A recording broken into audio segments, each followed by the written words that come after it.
예수님이 억울하셨을 때, 그런 제목의 말씀입니다. 누구나 정당한 평가를 받고 싶어 합니다. 그것은 어른이나 아이나 마찬가지죠.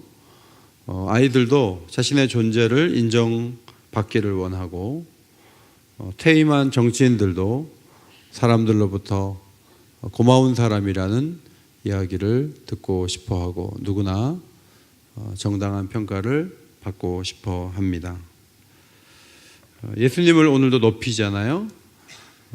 예수님이 정당한 평가를 받으셔야 된다, 이런 생각 속에서 찬송을 하는 거죠. 찬송은 강요된 게 아니고, 우리가 예수님을 좀 배려해 드리는 것도 아니고, 하늘 보좌를 버리시고 이 땅에 오셔서 십자가를 져주신 그 하나님의 아들을 바라보면서 우린 정당한 평가를 하고 있는 거죠. 찬양을 하고 예배를 드리고 그분 앞에 무릎을 꿇고 그분의 주권 아래 내 인생의 모든 것도 맡기고, 그렇게 함으로 그분을 대접해드리고 정당하게 평가를 하려고 애를 쓰는 것이 신앙인들입니다.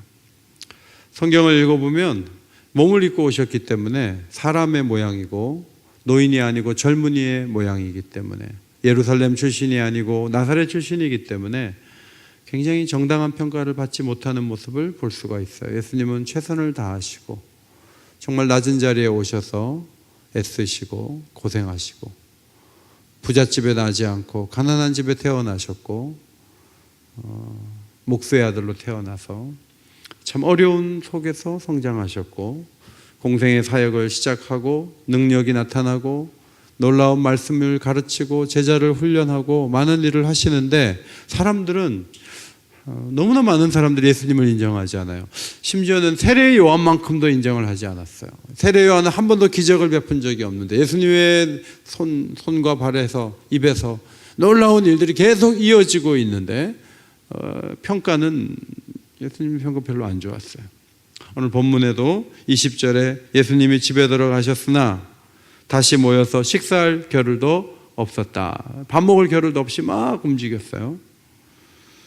끼니를 걸으면서 사람들을 만나고 고쳐주시고 가르치고 했는데, 주님 정말 너무 고생이 많으셔, 이렇게 얘기해야 되는데 이제 좋지 않은 얘기가 들렸는데, 두 가지로 들렸는데 21절에 보면 친족들이 붙들러 왔어요. 친척들이 찾아온 거예요. 소문이 어떻게 났냐면 미쳤다, 제정신이 아니다.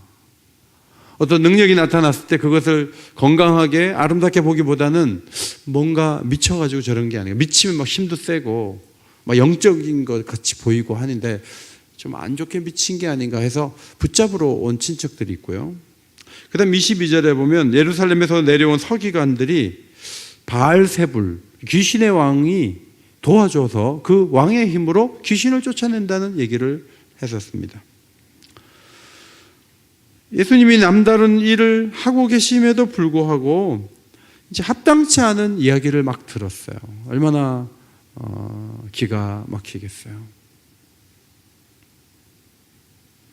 오늘도 이제 제2여전도에 찬양 너무 잘했는데 모든 평가가 좋지는 않습니다. 사람들이 좋게만 얘기하지 않습니다.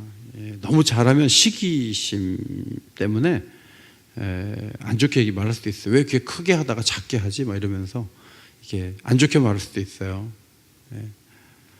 말이라고 하는 거는요, 항상 상대적인 것이고 사람마다 아주 기가 막히기 때문에 사람마다 다 달라요. 그래서 얘기를 듣다 보면 기가 막힌 얘기도 참 많이 듣게 되는 거죠. 예수님이 이제 억울한 얘기를 들었어요. 굉장히 기분이 나쁘시겠죠? 예수님이 이제 어떻게 그것을 극복해 가시는가를 그 관점에서 끝절까지 쭉 보시면 좋겠어요. 먼저 23절에 사탄이 어찌 사탄을 쫓아낼 수 있겠느냐. 나라도 가정도 분쟁하면 무너지게 되는데 사탄의 나라가 자기네끼리 막 싸워가지고 무너질 나라가 아니다 라고 말씀하시면서 26절 만일 사탄이 자기를 거슬러 일어나 분쟁하면 설 수 없고 망하느니라. 사탄이 막 분쟁하다가 지네들끼리 싸워갖고 망하는 그런 허약하고 그렇게 말도 안 되는 그런 나라를 이루고 있는 영적인 존재가 아니다. 사단은 안 싸운다. 이제 사단의 속성 가운데 하나가 지들끼리 안 싸운다가 있어요. 사단은 막 마음도 안 좋고 하기 때문에 사단끼리 싸우지 않을까 이 생각을 여러분이 하실지 모르지만 예수님이 영적으로 설명해 주세요. 사단은 지네들끼리 절대로 안 싸워요. 그 속에 조직과 그 흐름을 항상 질서 있게 갖고 있어요. 이게 사단의 나라라고 하는 거죠. 따라서 사단의 나라는 분쟁하지 않기 때문에 사탄을 공격하고 물리치는 것, 사탄을 쫓아내는 것, 이것은 하나님께서 힘을 주셔서 쫓아내는 것이라고 말씀을 하시는 거예요. 절대로 지신의 왕을 힘입어서 귀신을 쫓아내는 일은 사단의 세계에서 있을 수 없다. 이건 하나님의 능력으로 된 것이다 라고 말씀하시면서 27절을 같이 읽겠습니다. 시작. 사람이 먼저 강한 자를 결박하지 않고는 그 강한 자의 집에 들어가 세간을 강탈하지 못하리니 결박한 후에야 그 집을 강탈하리라. 이 강도 같지만 이제 얘기가 그런 거예요. 집에 들어가서 그 집의 세간을 막 강탈해서 나올 때 그 집 안에 있는 사람보다 약하면 들어갔다 두드려 맞죠. 가끔 도둑들 중에 경찰 강력계 형사 집에 겁 없이 들어갔다가 형사가 주무시다가 그냥 현장에서 잡아가지고 경찰인지 집인지 모르고 들어간 거예요. 그렇게 되면은 어떻게 뺏어오겠어요? 사탄이 훨씬 강하면 예수님이 막 쫓아내려고 해도 이 사단이 넌 뭐야? 이러면 예수님이 꼼짝도 못하게 될 텐데 예수님이 쫓아낸다는 것은 그 사람 속에 있는 사단보다 훨씬 더 강력한 힘을 갖고 있기 때문에 사탄을 쫓아내고 그 사람이 하나님의 사람이 되도록 하나님 말씀을 듣고 고요한 사람이 되도록 이끌어 주시는 거예요. 그래서 예수님은 그 속에 있는 귀신보다 훨씬 강한 존재다라는 것을 이렇게 비유적으로 설명을 하셨습니다. 자, 억울한 일을 당할 때 첫 번째 예수님의 대응 방식은 뭔가 하면 논리적으로 대응하는 거예요. 사실적으로 대응하는 거예요. 이게 예수님의 방법이에요. 사람들이 말하는 거예요. 예수가 미친 것 같아. 바알세불, 귀신의 왕을 힘입어서 사탄을 쫓아내는 거야 라고 사람들이 말도 안 되는 얘기를 했어요. 이건 누명에 가깝고 이건 말도 안 되는 얘기예요. 그럴 때 이제 보통 어떻게 반응하냐면 막 억울해해요. 막 감정이 다 상해가지고 나보고 미쳤대. 내가 귀신의 왕을 힘입어서 귀신을 쫓아냈대 하면서 막 이제 감정이 막 상하는 거죠. 근데 예수님이 이런 말씀하신 거예요. 사단의 나라에는 분쟁이 없어. 어느 집에 들어가서 주인을 결박하지 않고서는 세간살이를 가지고 나올 수 없듯이 귀신을 쫓아낸 것은 더 강력한 힘으로 그 집에 들어갔기 때문이고 하나님의 능력으로 쫓아낸 거야 라고 예수님이 말씀을 하셨어요. 미쳤다는 말도 근거가 없는 말이죠. 예수님이 기대 이상으로 너무 잘하고 계시니까 미쳐서 잘한 게 아닌가 그런 생각을. 손흥민이라는 선수가 너무 골을 잘 넣잖아요. 미친 거 아니에요? 어떻게 그렇게 잘 넣냐고요. 미친 게 아니고요. 아버지하고 축구 연습할 때 1000번씩 골 넣는 걸 매일 연습했다. 1000번씩. 그래서 잘 넣는 거예요. 너무 잘하면 우리는 미쳤다는 말을 하게 되는데 예수님이 이럴 때 감정적으로 대응하지 않으시고 너희들의 말 자체가 굉장히 말이 안 된다라고 차분하게 대응을 하셨어요. 자, 많은 경우 신앙은 초이성적이고 초현실적인 거예요. 신앙의 선택은 현실을 넘어선 것이고 논리를 넘어선 것이고 이성적인 것을 넘어선 거예요. 그런데 신앙은요, 사실적인 것이고 어떤 점에서는 논리적인 것이고 어떤 점에서는 현실적인 거예요. 비방의 말들은 많은 경우에 근거가 없고 현실에서 적용할 수도 없고 논리적으로도 안 맞는 그런 얘기들이 참 많아요. 그런 논리적인 안 맞는 얘기를 들을 때 여러분들이 오히려 그 말은 틀렸네. 자, 이렇게 나가는 게 중요하다는 것이죠. 여러분에게 말이 안 되는 얘기를 누가 했어요? 그럼 여러분 상처를 받고 막 아파하잖아요. 자, 그렇게 대응하면 안 된다는 거예요. 자꾸 남이 안 좋은 말을 한 거 자꾸 되뇌이지 마세요. 예를 들어 이 바보야 그랬어요. 그러면 나보고 바보래. 내가 바보야? 바보일 수도 있어. 바보일 거야. 난 바보야. 이제 그렇게 가면 안 된다는 거예요. 내가 왜 바보야? 내가 학교 다닐 때 이렇게 점수를 잘 맞고 성경 퀴즈 대회에서 작년에 내가 1등 했는데 난 바보가 아니야. 내가 바보인 근거는 없어. 그 근거 없는 말을 지금 하고 있을 뿐이야 라고 사실을 갖다가 딱 대는 것이 맞대는, 앞에 세우는 것이 마땅하다 하는 거죠. 문제는 안 좋은 말을 자꾸 들으면 그걸 자꾸 반복하면서 자기에게 되뇌이는 그 잘못을 해요. 또 이런 잘못도 있어요. 말을 잘못하는 사람한테 자꾸 한 번만 더 기회를 주겠어. 다음에는 말 잘하나 못하나 볼 거야. 그럴 필요 없어요. 말을 잘못하는 사람도 계속 잘못해요. 그러니까 그러려니 하고 사실을 앞에 세우는 것이 중요하다. 틀린 말이 왜 틀린지를 그냥 얘기하면 된다는 거죠. 성경을 필사하는 직업을 가진 그 서기관들이 예루살렘에서 와가지고 하나님의 아들을 알아보지 못하고 귀신의 왕의 힘이 아니면 귀신이 쫓아나갈 수가 없다. 저 귀신의 왕의 도움으로 귀신이 쫓겨나간다라는 얘기를 계속 반복을 했어요. 자, 이것은 하나님 나라를 공격하는 것이고 하나님에 대한 적대 행위를 하는 거예요. 예수님 말씀하시기를 그건 논리적이지도 않고 사실적이지도 않다. 전혀 현실적이지도 않다. 이렇게 말씀을 분명하게 하셨어요. 이것이 첫 번째 대응 방식이라는 거예요. 여러분, 사단의 나라는 분쟁하지 않는다고 했어요, 예수님께서. 그런데 우리 성도들은 분쟁해요, 안 해요? 이 큰 사단 보고 작은 사단이 밑에서 막 이렇게 안 좋게 말하고 그런 게 없어요. 사단의 나라는 딱 질서가 있고 오로지 하나님을 대적하는데 딱 마음을 모아가지고 막 전략적으로 움직이거든요. 근데 우리는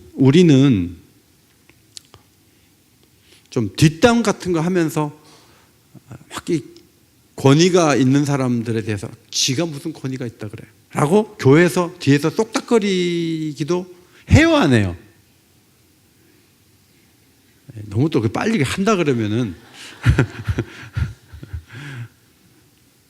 그래서 예수님이요, 이런 그 일치되고 하나 된 그 사단을 상대하는 교회가 분쟁하면 안 되고 하나 돼야 된다는 게 예수님의 그 끝까지 가졌던 기도 제목이에요. 요한복음 17장에 예수님의 기도문에 보면 이런 말씀이 있어요. 나는 세상에 더 있지 않고 그들은 세상에 있사옵고 나는 아버지께로 가는데 거룩하신 아버지여, 내게 주신 아버지 이름으로 그들을 보존하사 성부와 성자 성령이 하나가 된 것처럼 우리 교회도 하나 되게 해주세요. 뒷담하지 않게 해주세요. 사단의 나라는 서로 분쟁하지 않는데 교인들끼리 서로 욕하고 싸우고 비난하고 그러지 않게 해주세요. 예수님이 이게 기도 제목이었다는 것이죠. 여러분, 예수님이 그건 피해자인데 십자가에 죽으시는 과정에서 돈 받고 파는 게 예수님의 12제자 중에 한 사람이었잖아요. 예수님이 그 기가 막힌 일을 당했어요. 12제자 중에 하나가 돈 받고 팔았어요. 사탄은요, 예수님을 공격하기 위해서 제자를 흔드는 거죠. 예수님 중심을 잃어버리도록 하기 위해서. 제자에게 배신을 이렇게 당했을 때 예수님이 너무 힘드셨을 텐데 예수님은 자기의 길을 걸어갔죠. 겉으로 보면 제자 때문에, 배신 때문에 십자가를 지는 건데 예수님은 그렇게 함으로 하나님의 섭리를 이룬다. 또 다른 복선을 갖고 계셨어요. 그래서 나사렛 예수를 찾는 이들이 막 몰려왔을 때 내가 나사렛 예수다. 나를 찾으면 나를 찾아가고 나를 데려가고 이 사람들이 가는 건 용납해라 하면서 아버지께서 내게 주신 자 중에 하나도 잃지 않는다는 그 말씀을 이루셨다. 성경은 그렇게 말하죠. 하나님 나라에서는 분쟁이 많아요. 제자가 선생을 팔고 갈라디아 교인들이 바울의 사도성을 부인하고 고린도 교인들이 사도 바울을 무시하고 하나님 나라 전선에 먹구름이 낄 때가 너무나 많아요. 그런데 이런 말씀을 보면 뭐 사람이 사는 게 다 그렇지 뭐 배신할 수도 있고 뒷담할 수도 있지 뭐 그러면 안 돼요. 그러면 사단하고 싸우기가 힘들어져요. 여러분 분열의 증상이 있고 뒷담이 자꾸 들려오고 할 때는요 비상이에요. 비상. 원수마귀 좋아하는 일을 하고 있는 거예요. 마귀가 그 사이에 있는 거예요. 조종하고 갈라서고 미워하고 뒷담하고 이거 전부 마귀 짓이에요. 그거 하면 안 돼요. 사람 사는데 다 뒷담이 있지 그렇게 말할지 모르지만 사단의 나라는 뒷담이 없어요. 사단의 나라는 배신이 없어요. 그러면 사단을 이기려면 사단이 원하는 짓을 하면 안 돼요. 사단을 이겨내야 돼요. 이기려면 하나 돼야 돼요. 하나 돼야 이길 수가 있어요. 북한 문제가 해결되려면요 미국하고 우리하고 딱 공조가 잘 돼야 돼요. 거기 일본까지 합해주면 더 좋고 중국까지 합해주면 더 좋고.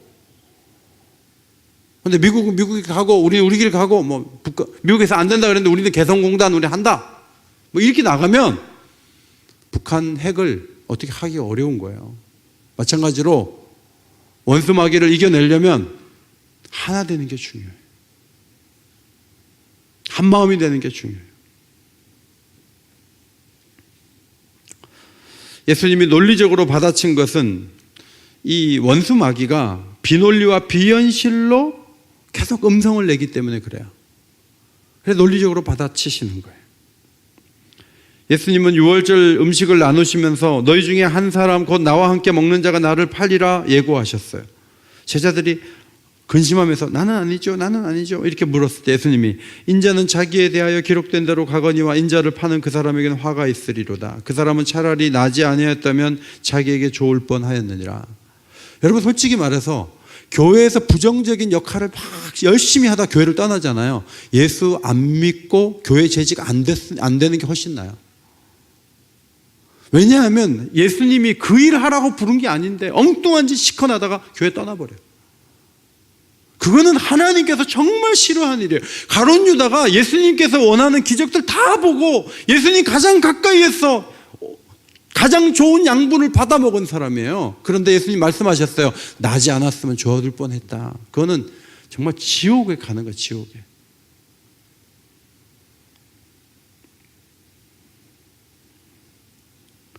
유다의 배반과 공격이 예수님의 가는 길을 막지 못했고 유다 자신은 정말 비참한 길을 걸어가게 됐죠. 그런데 중요한 것은 예수님이 가룟 유다가 있다 그래서 마음이 흔들리고 베드로가 3번 부인했다 그래서 내가 손보고 갈 거야 하고 손을 이렇게 막 거두면서 막 감정적으로 나오지 않았다는 거예요.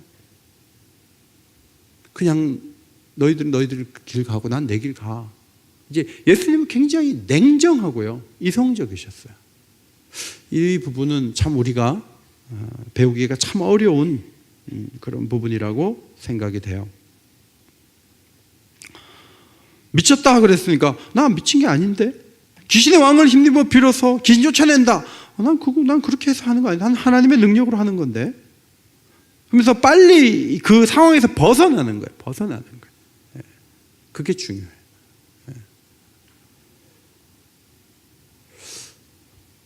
누가 저보고 태국 사람 같다.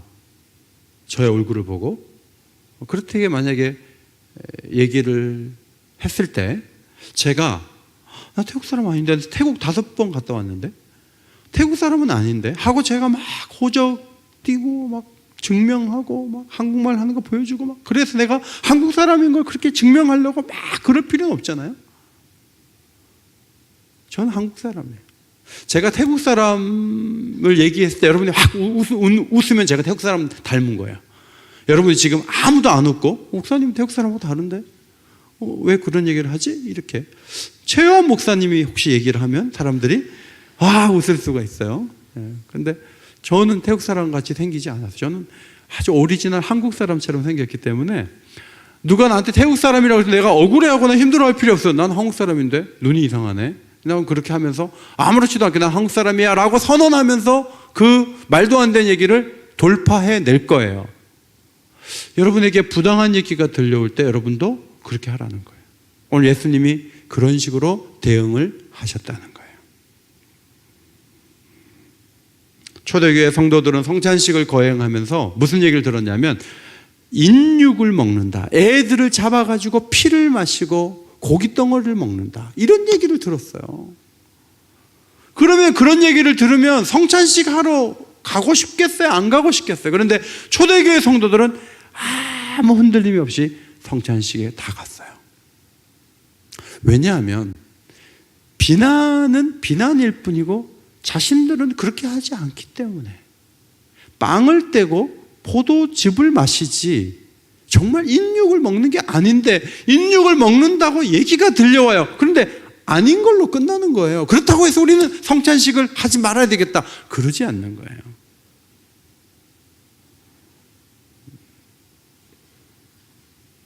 우리도 그렇게 해야 돼요. 나쁜 말이나 근거 없는 말의 영향 속에 머물지 않아야 됩니다. 그 말이 내 인격을 파괴하거나 신앙의 담대함을 가져가지 않도록 마음을 잘 지켜야 돼요. 자, 잠언 4장 23절 보시겠습니다. 시작. 무릇 지킬 만한 것 중에 더욱 내 마음을 지키라. 생명의 근원이 이에서 남이니. 운동 많이 하면 건강하다고 하지만요, 마음 지키지 못하면요 병들어요. 무너져요. 그래서 마음을 잘 지켜야 돼요. 마음을 잘 지키려면 근거 없는 말이 자기라고 생각하면 안 돼요. 저건 근거 없는 말이야. 미쳤다는 얘기 듣고 너무 열받아서 일주일 동안 아무것도 못 먹고 아무것도 못하면 안 돼요. 내가 안 미치면 될 거 아니에요. 왜 그것 때문에 못 먹고 못 자고 왜 그래요? 그럴 필요 없어요. 저도 목회하면서 근거 없는 얘기를 몇 번 들었는데 감사한 건 이렇게 자고 나면 괜찮더라고요. 그래서 좀 열받을 때는 어떻게 해요? 밥을 많이 먹고 자는 거예요. 자고 아침에 일어나면 새하늘과 새로운 공기를 주셔요. 그래서 이 떨쳐내야 돼요. 떨쳐.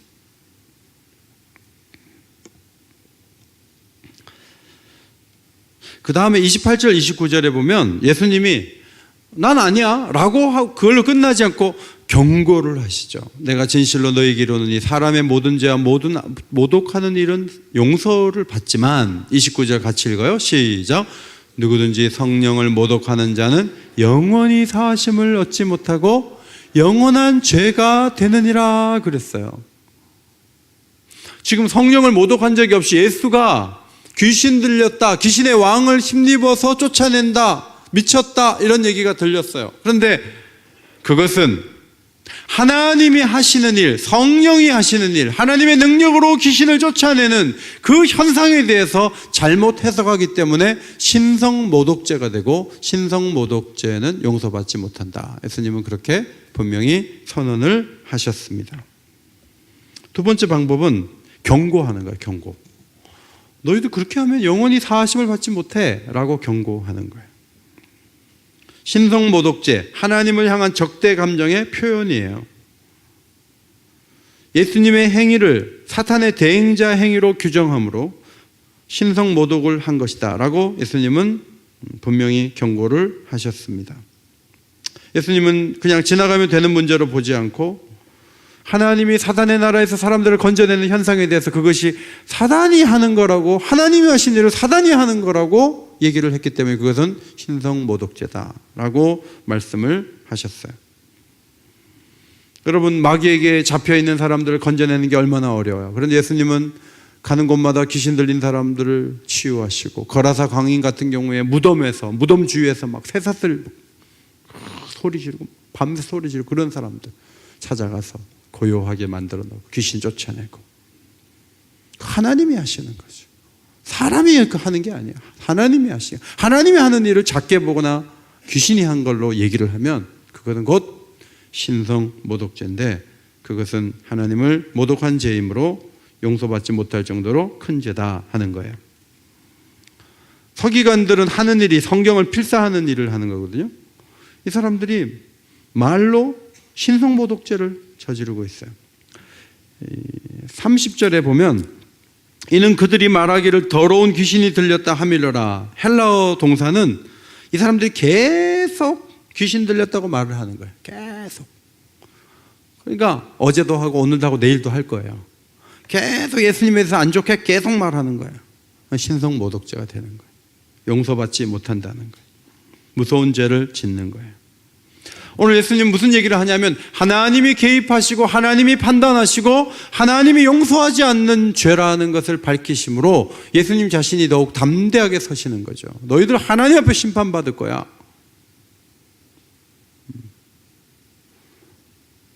형이 동생을 막 나무랄 수 있지만요, 형이 더 무서운 말은 아버지한테 맡기는 거야. 아버지한테. 너 아버지 오면 너는 죽었어. 동생한테 넌 죽었어. 그럼 형이 때리는 것보다 훨씬 무서운 일이 앞으로 벌어지는 거예요. 하나님께 맡깁니다. 그러면 이제 마음이 담대하게 되죠. 발람이라는 선지자가 막 저주를 하라고 돈을 받고 저주를 해야 되는데 하나님이 입을 저주를 못하게 하셨어요. 그래서 자기는 막 저주하려고 그래도 하나님이 희한하게 저주를 못하게 3번 연속 축복하게 하시죠. 그래서 제가 성경을 보면서 저주하게 한다 그래서 저주가 임하는 것도 아닌데 하나님 뭘 그렇게 나귀까지 동원해가지고 발람의 입을 막으시지? 그런 생각이 들었어요. 하나님은요, 하나님 백성들이 축복의 대상이 되고 축복하는 걸 기뻐하세요. 여러분도 누구 비판하고 막 미워하고 뒷담하고 이렇게 하나님 굉장히 속상하게 생각하세요. 왜냐하면 발람의 입을 막아가지고 자기 백성이 축복되도록, 축복을 받도록 그렇게 하나님이 얼마나 이끄셨는지 몰라요. 그래서 발람이 어쩔 수 없이 이제 돈을 받고 하니까 죄를 짓도록 그렇게 아이디어를 줘가지고 이스라엘 백성들이 무너지긴 했지만 어쨌든 성경을 보면 막 저주를 못하도록 이렇게 막으시는 것을 봐요. 근데 이 발람의 얘기가 베드로 후서에 나오는데 당돌하고 자긍하며 떨지 않고 영광이 있는 자들을 비방하는 사람들이 교회 안에 있다는 거예요. 자, 이 사람들은 바로 부올의 아들 발람의 길을 따르는 자들이다. 입이 거칠고 계속 막 욕하고 안 좋은 말하고 목사님 흉하고 이런 사람들은요, 발람의 길을 따르는 사람들이에요. 이 사람들의 특징이 뭐냐면 떨지도 않고 자긍하면서 당돌해요. 그리고 막 비난을 하는 거예요.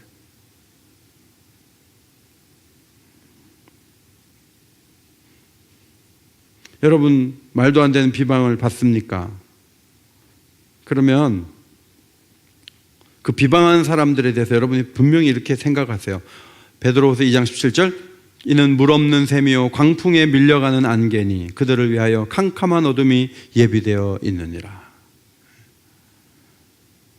우리가 한 4일 정도 황사 미세먼지가 가득한 세상에 4일 정도 살을 타니까 막 하늘도 안 보이고 너무 힘들더라고요. 그런데 발람의 길을 따르는 사람들은 계속 미세먼지가 10배나 강한 곳에 계속 그 속에 들어가는 그것이 그들의 미래라는 거예요. 어둠 속으로 들어간다는 거예요. 그래서 우리가 마음속에 너희들을 위해서는 캄캄한 어둠이 예비되어 있어 라고 경고를 할 뿐만 아니라 그렇게 믿어야 돼요. 악을 행하고 계속 잘못하고 그러면요, 너희들은 앞으로 어두워질 거야. 너는 캄캄한 어둠이 너희들 위해 예비됐을 뿐이야 라고 선을. 그들이 뭐 아무리 잘 살고 대단해도 소용없어요. 하나님 원하지 않는 일 계속하면 캄캄한 어둠이 너희들 앞에 예비되어 있다 이렇게 선언하고, 내가 이런 비방을 처음 듣는 게 아니라 성경 역사에 얼마나 이런 비방이 많았는지 모른다, 이제 그렇게 확실하게 대응을 해야 돼요. 어린 소녀들을 잡아다가 병영 안에 위안소를 세우고 일본 군인들을 줄을 세우고 그렇게 해서 한 여자의 인생을 다 망가뜨려 놓는 그런 일들을 일본 사람들이 했어요. 전쟁이 끝났어요. 그들은 원자폭탄이 떨어져서 패망을 했어요. 경제적으로 기적이 일어나서 일본이 잘 살게 됐어요. 그런데 그 고통을 당하는 할머니들이 한국에 있는 거예요. 한국에만 있지 않고 필리핀도 있고 중국도 있고 곳곳마다 그런 짓을 했어요. 그러면 여러분 최소한 일본이라는 그 문명사회, 여러분 일본에 가면 지하철에서 전부 책 보고 있어요. 우리처럼 전부 스마트폰 보지 않아요. 거긴 다 책 본다고요. 교양이 넘쳐요. 그 나라 사람 조용하고 우리보다 훨씬 수준이 높아요. 그런데 그 사람들이요, 그 여자들이 취업을 해서 간 거라는 거예요. 자발적으로 갔다는 거예요. 자기네들이 잘못한 게 전혀 아니라고 총리가 나와가지고 계속 그렇게 얘기를 해요. 이 뻔뻔한 사람들이 어디 있어요? 계속 사과하지 않잖아요. 할머니들 한둘씩 계속 죽어가는데. 그렇게 가면요, 캄캄한 어두움이 일본 앞에 있는 거예요. 하나님이 그런 부정, 죄를 인정하지 않는 그 세계 앞에 하나님은 어둠을 두시는 거예요. 그 어둠 중에 하나가 몇 년 전에 왔던 쓰나미예요. 보셨죠? 바다에서 집채만한 물결이 와가지고 휩쓸 때 누가 그걸 막아요? 아무도 못 막아요. 그 다음에 원전에서 계속 방사능에 오염된 물질이 계속 나오는 거예요. 하나님의 심판이에요. 계속 죄를 지면 하나님은 반드시 손을 대세요. 믿으십니까? 이게 하나님의 역사고 하나님의 공의예요. 예수님께서 말씀하십니다. 성령을 모독하는 죄는 용서받지 못해. 딱 경고하시는 거예요. 뭐 그 자리에서 서기관이 즉사를 한다든지 그러진 않아요. 그러나 나중에 예루살렘 성이 무너질 때 그 서기관들의 심장을 로마군이 찔렀을 가능성이 있어요. 아니면 줄줄이 잡아가든지. 얼마 후에 심판을 당하는 거예요.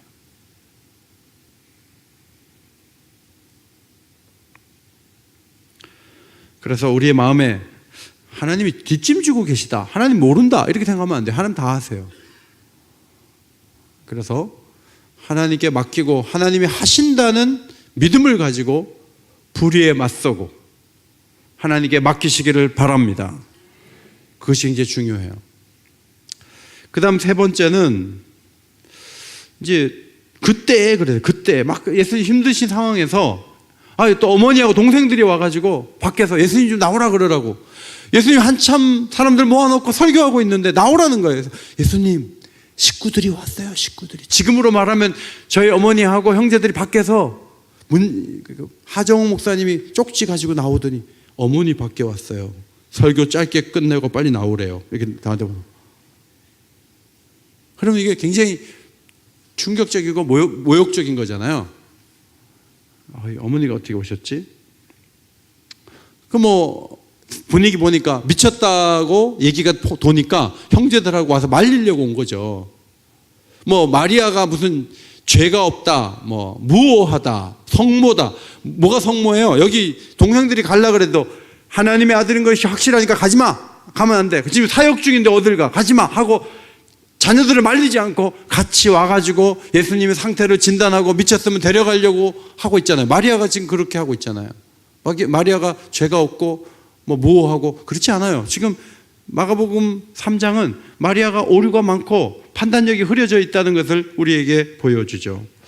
자, 예수님이 식구들까지 이렇게 되니까 열이 확 나면서 도대체 다른 사람도 아니고 어머니가, 동생들이 내 사역을 돕지는 않고 와가지고 내 속을 다 뒤집어 놓냐고. 예수님이 이제 이렇게 하실 수가 있어요.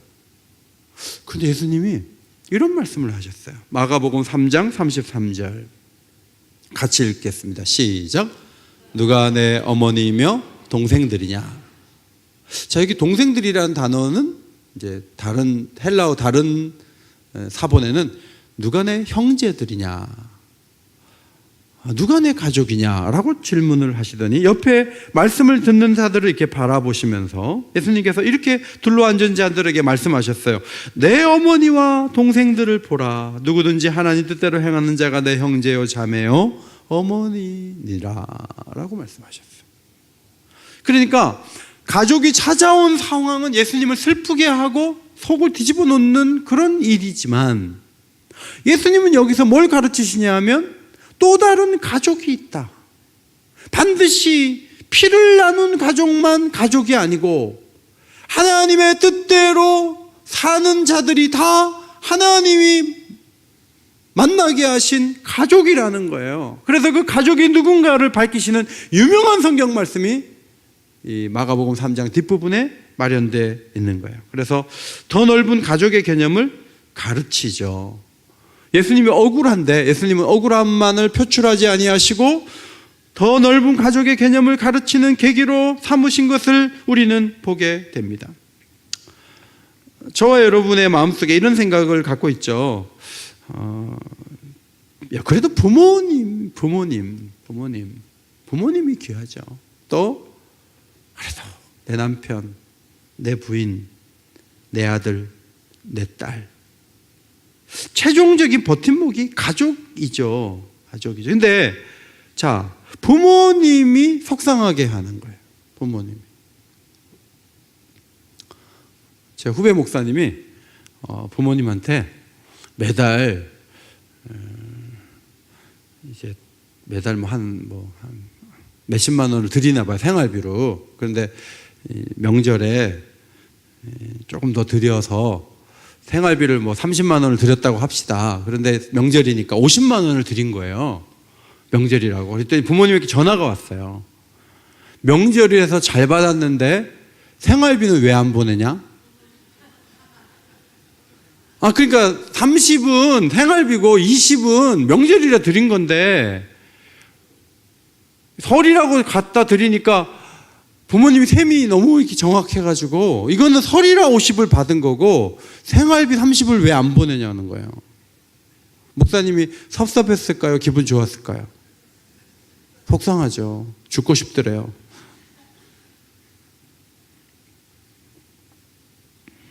아무리 부모라 그래도요, 속상할 땐 속상하잖아요. 그 다음에 남편이 우리를 만족하게 하고 아내가 늘 내 마음대로 움직여주고 자녀들이 내 속을 다 알아주면서 내 마음을 기쁘게 하고 그러기를 원하지만 안 그럴 때도 참 많아요. 부딪힐 때도 많고. 그러면 우리는 이제 이런 생각을 하죠. 살기가 싫어.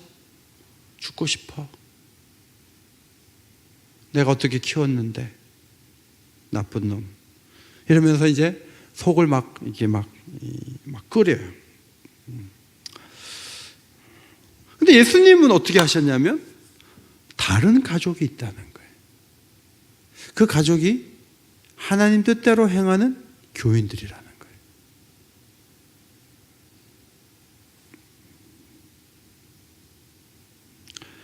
가족이 속상하게 할 때 대안이 뭐죠?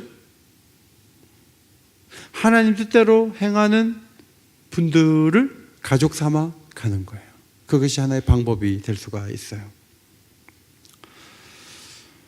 우리 박재명 장로님께서 소천하셔서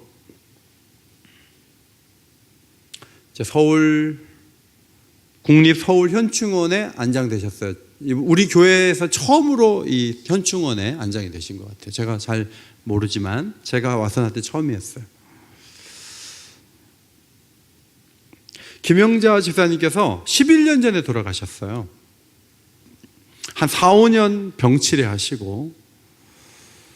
그래서 이제 보통 여러분 남자들은요, 여자분들이 돌아가시면요, 보통 3개월 안에 죽어요. 예?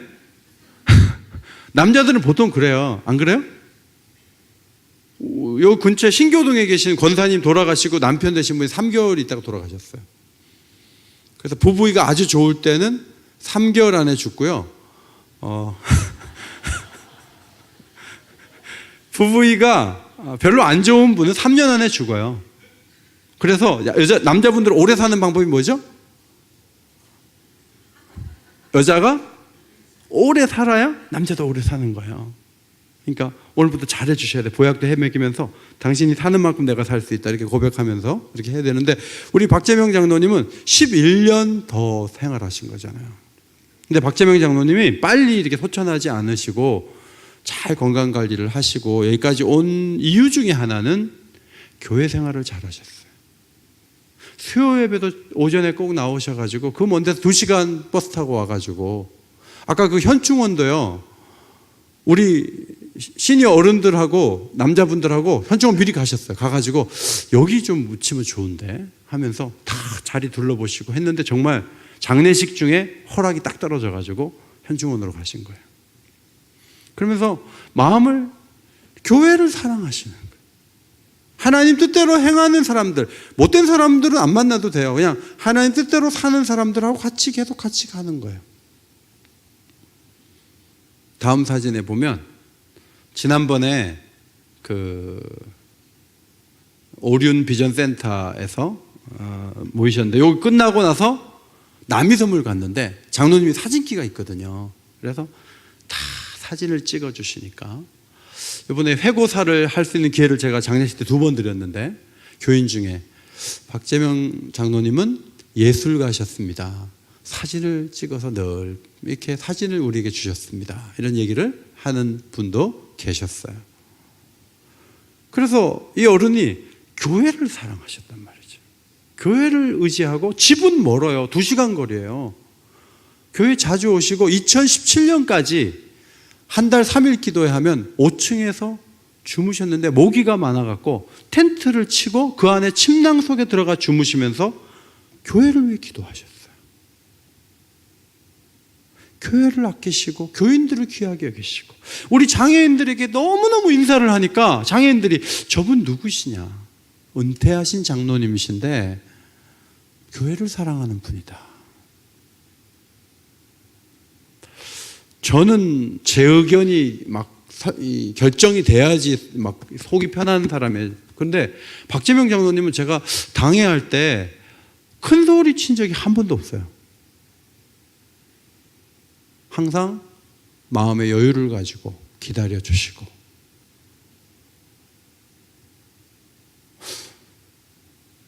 참 좋은 분이셨다, 이제 그런 생각을 하게 되는데, 여러분, 아내나 남편이 먼저 떠나도 교회를 사랑해서 배우자가 떠난 다음에도 10년은 더 살 수 있게 되기를 바랍니다.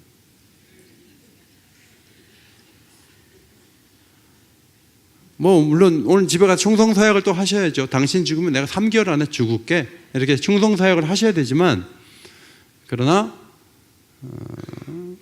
언젠가 아내도 가고 남편도 가요. 100년을 살아보니 그 책 보니까 김영석 교수님이 재혼한 친구들이 4년 5년 있다가 또 혼자 되는 걸 보면서 마음 아파하는 글이 있더라고요. 계속 같이 살면 좋은데 다 떠나요. 자녀들도 떠나고 배우자도 떠나요. 그런데 하나님 뜻대로 사는 몇 사람이 주변에 있으면 여러분 살 수 있어요. 아멘? 물론 집에 가서 당신 죽어도 나는 교회가 있어 이러지 마세요. 그러면 또 교회 가서 살아 이렇게 하면 또 곤란하니까. 근데 마음속에 하나님 뜻대로 사는 몇 사람만 있으면 난 살 수 있어, 이런 믿음을 가지시기를 바랍니다. 이게 예수님이 가르쳐 주신 방법이에요.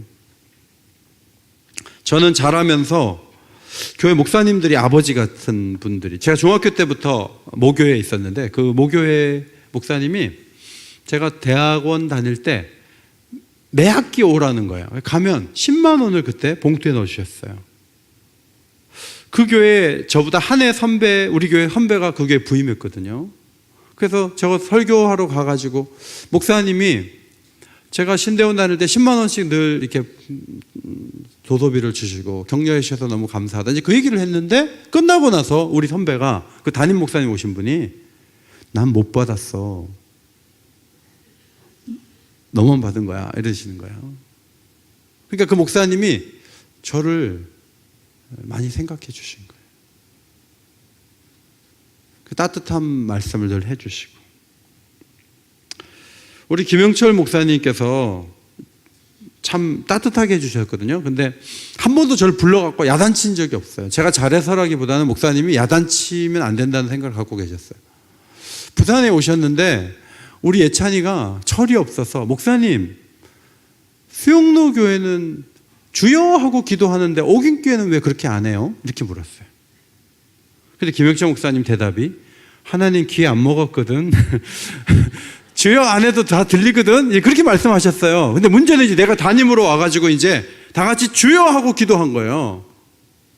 그럼 여러분 담임 목사가 와갖고 이때까지 조용하게 기도했는데 갑자기 막 어디 불 받은 것처럼 해갖고 막 주여 하면 거부 반응이 가장 큰 분이 김영철 목사님이실 거예요. 근데 김 목사님이 한 번도 그런 문제로 저를 부른 적이 없어요.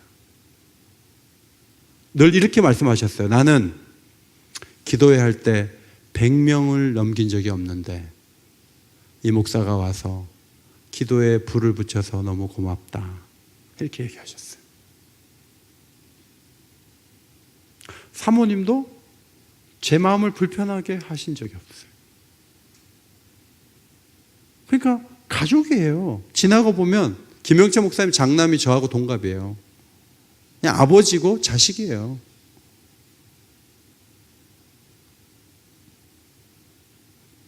이제 우리 자녀 같은 교역자들이 들어오기 시작했어요. 그래가지고 이제 우리 애들 나이 또래의 교역자들이 막 들어오는 거예요. 제가 저를 사랑하셨던 목사님들 생각해 보면 내가 좀 형처럼 아버지처럼 잘해줘서 그 좋은 기억을 가지고 목회를 하도록 도와줘야 되겠다. 이제 그런 생각을 하게 되지만 그게 좀 어렵더라고요.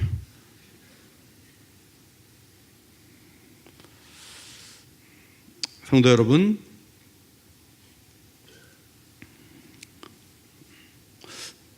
우리가 정말 주의해야 될 것은 교회에서 상처 주는 거예요.